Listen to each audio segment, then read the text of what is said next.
Exodus 19. On the first day of the third month after Israelites left Egypt, on that very day they came to the desert of Sinai. After they set out from Rephidim, they entered the desert of Sinai, and Israel camped there in the desert in front of the mountain.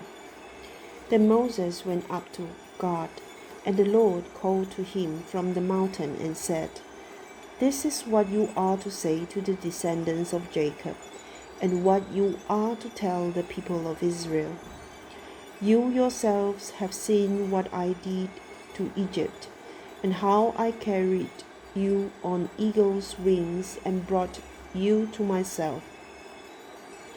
Now if you obey me fully and keep my covenant, then out of all nations you will be my treasured possession. Although the whole earth is mine, you will be for me a kingdom of priests and a holy nation.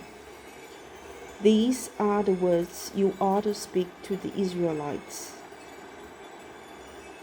So Moses went back and summoned the elders of the people and said before them all the words the Lord had commanded him to speak. The people all responded together, "We will do everything the Lord has said." So Moses brought their answer back to the Lord. The Lord said to Moses, "I am going to come to you in a dense cloud, so that the people will hear me speaking with you and will always put their trust in you." Then Moses told the Lord what the people had said. And the Lord said to Moses, "Go to the people and consecrate them today and tomorrow. Have them wash their clothes and be ready by the third day. Because on that day the Lord will come down on Mount Sinai in the sight of all the people. Put limits for the people around the mountain and tell them, 'Be careful that you do not approach the mountain or touch the foot of it. Whoever touches the mountain is to be put to death. They are to be stoned or shot with arrows. Not a hand is to be laid on them. No person or animal shall be permitted to live. Only when the ram's horn sounds a long blast may they approach the mountain." After Moses had gone down the mountain to the people, he consecrated them, and they washed their clothes. Then he said to the people, "Prepare yourselves for the third day. Abstain from sexual relations." On the morning of the third day, there was thunder and lightning, with a thick cloud over the mountain, and a very loud trumpet blast. Everyone in the camp trembled. Then Moses led the people out of the camp to meet with God, and they stood at the foot of the mountain. Mount Sinai was covered with smoke because the Lord descended on it in fire.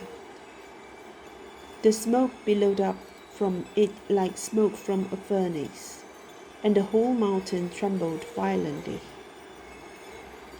As the sound of the trumpet grew louder and louder, Moses spoke, and the voice of God answered him. The Lord descended to the top of Mount Sinai and called Moses to the top of the mountain.